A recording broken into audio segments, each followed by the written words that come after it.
이 일 후에 내가 보니 하늘에 열린 문이 있는데 내가 들은 바 처음에 내게 말하던 나팔 소리 같은 그 음성이 이르되 이리로 올라오라. 이후에 마땅히 일어날 일들을 내가 네게 보이리라.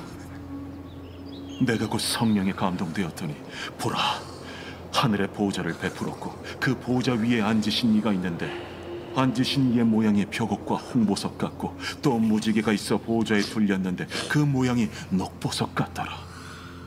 또 보좌에 둘려 24 보좌들이 있고 그 보좌들 위에 24 장로들이 흰 옷을 입고 머리에 금관을 쓰고 앉았더라.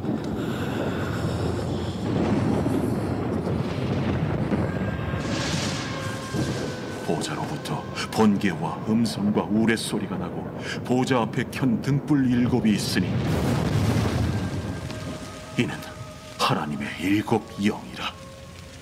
보좌 앞에 수정과 같은 유리바다가 있고 보좌 가운데와 보좌 주위에 4 생물이 있는데 앞뒤에 눈들이 가득하더라. 그 첫째 생물은 사자 같고 그 둘째 생물은 송아지 같고 그 셋째 생물은 얼굴이 사람 같고 그 넷째 생물은 날아가는 독수리 같은데 4 생물은 각각 6 날개를 가졌고 그 안과 주위에는 눈들이 가득하더라. 그들이 밤낮 쉬지 않고 이르기를 거룩하다, 거룩하다, 거룩하다. 주 하나님 곧 전능하신 이여, 전에도 되셨고 이제도 되시고 장차 오시리시라. 그 생물들이 보좌에 앉아서 세세토록 살아계시는 이에게 영광과 존귀와 감사를 돌릴 때에 24 장로들이 보좌에 앉으신 이 앞에 엎드려 세세토록 살아계시는 이에게 경배하고 자기의 관을 보좌 앞에 들이며 이르되 우리 주 하나님이여, 영광과 존귀와 권능을 받으시는 것이 합당하오니 주께서 만물을 지으신지라 만물이 주의 뜻대로 있었고 또 지으심을 받았나이다. 아멘.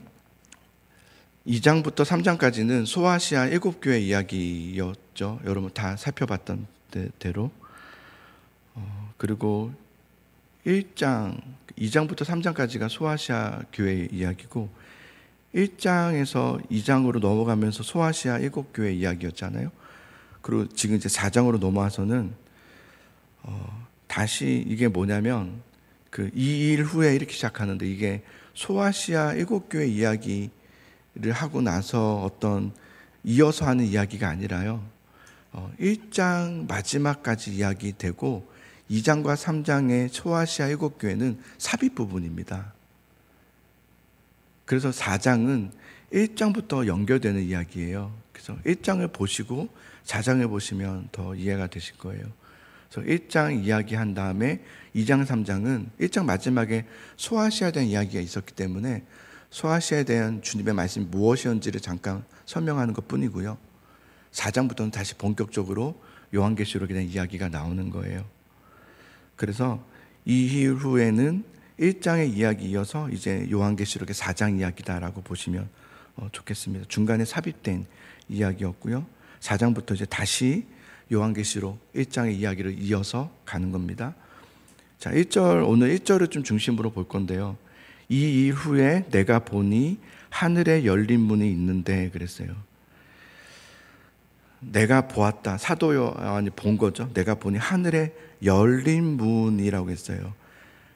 문이 열렸다는 거예요. 그러니까 열려야 된 문이 아니라 열린 문이에요.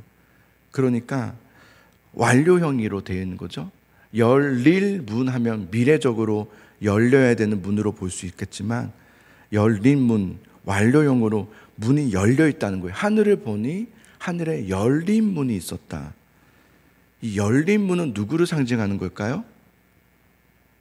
누구를 상징하는 걸까요? 예수 그리스도를 상징하는 거예요. 예수 그리스도. 왜 그러면 예수 그리스도를 상징할 때 열린 문이라고 했을까요?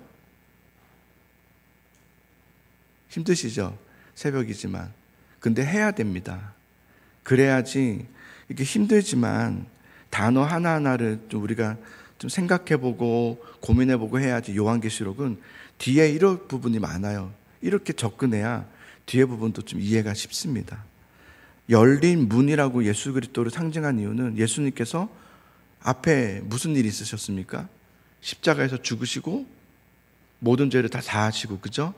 그 부활하시고 승천하신, 완료하셨죠. 구속사를 완료하셨죠.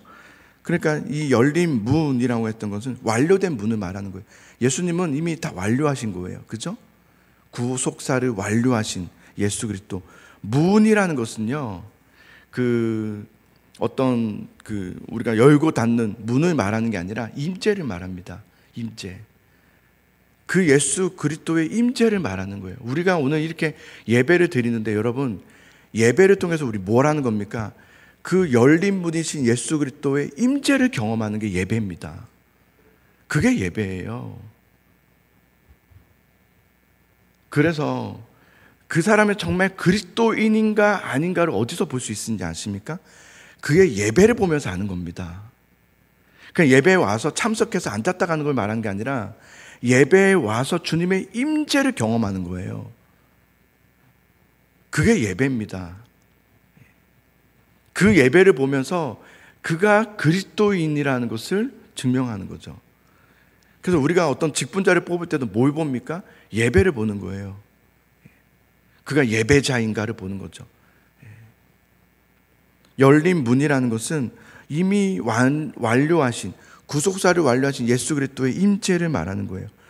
그러니까 사도 요한이 지금 내가 눈을 들어 보니 열린 문이 내 앞에 있는 것을 보되, 그게 예배죠.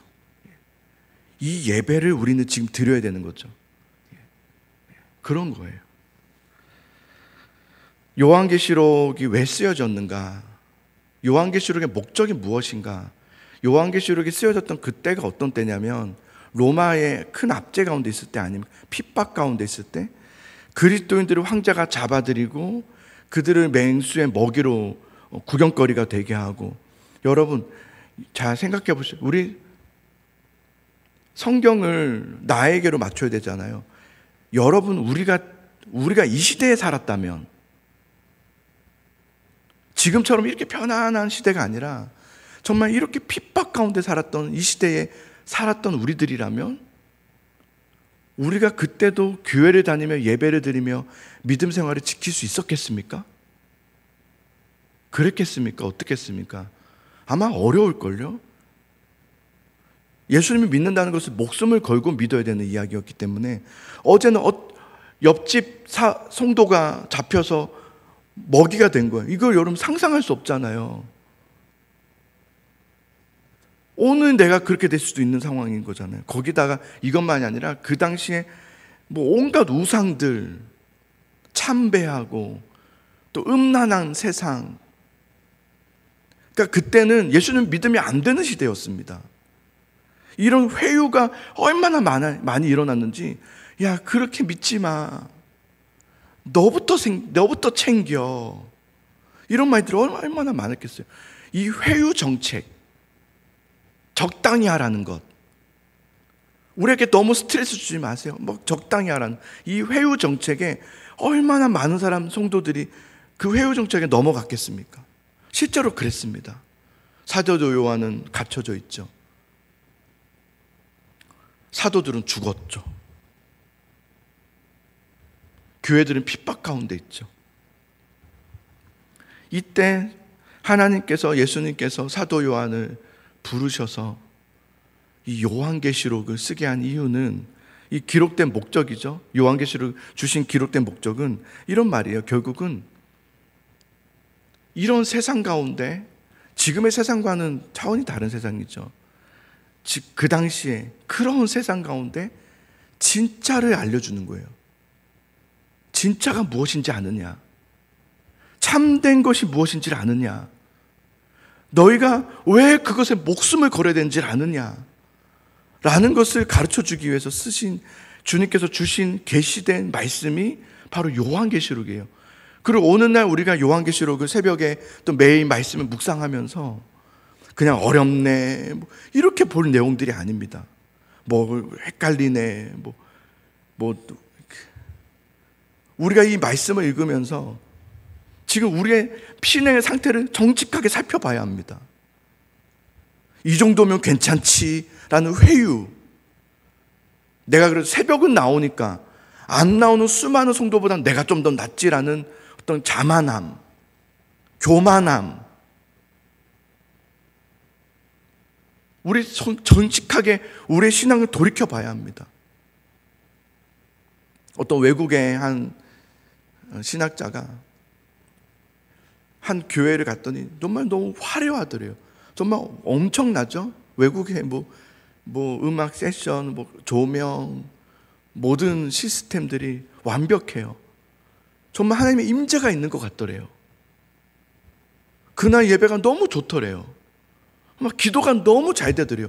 이해되시죠? 막 너무 음악이 좋고 분위기가 너무 좋고 뭔가 새롭고 막 그럼 기도가 절로 되고 막 주님이 임재한 것 같고 그런 생각이 딱 들더래요. 그리고 집에 가면서 오늘 예배 너무 좋았다 이렇게 마음을 딱 두고 있는데 하나님께서, 여러분 용서하고 들으십시오. 하나님께서 그 신학자에 그렇게 얘기하더래요. 이렇게 욕하듯이 닥쳐라, 입을 닫아라, 딱 그렇게 얘기하더래요. 되게 강한 어조로. 깜짝 놀랐대요. 하나님이 내가 너의 매일매일의 삶 속에서 함께하고 있었는데 그 임재는 알지 못하고 그런 것에 현혹되어서 그게 그냥 정말 임재인 줄 알고 그것을 쫓아다니는, 제가 그 얘기를 이렇게 들으면서 많은 생각을 하게 되더라고요. 1절을 다시 한번 보십시오. 이 이후에 내가 보니 하늘에 열린 문이 있는데, 사도 요한의 고백이잖아요. 예수 그리스도잖아요. 하늘에 열린 문이 있는데 내가 들은 바 처음에 내게 말하던 나팔 소리 같은 그 음성이 이르되, 뭐라고 말씀하십니까? 뭐라고 말씀하시죠? 이리로 올라오라. 이리로 올라오라. 어디로요? 어디로 올라오라는 말을 하는 거죠? 주님의 말씀을 주시는 그곳으로. 주님이 지금 사도 요한을 부르신 이유가 뭡니까? 계시하려고. 계시가 뭡니까? 계시는 이런 거예요. 주님께서 나에게 열어주지 않으시고, 주님께서 나에게 보여주지 않으시고, 깨닫게 하지 않으시면 인간이 절대 알 수 없는 것, 하나님의 말씀이죠. 이거 계시죠. 이 계시를 주시려고 올라오라, 말씀으로 올라오라는 거예요. 주님이 내가 너에게 열린 문이 되어서 내가 너에게 나팔 소리 같은 말씀을 줄 텐데 그 말씀을 들으러 올라오라 하시는 거예요. 내가 너에게 계시해 줄 말씀으로 올라오라는 거예요.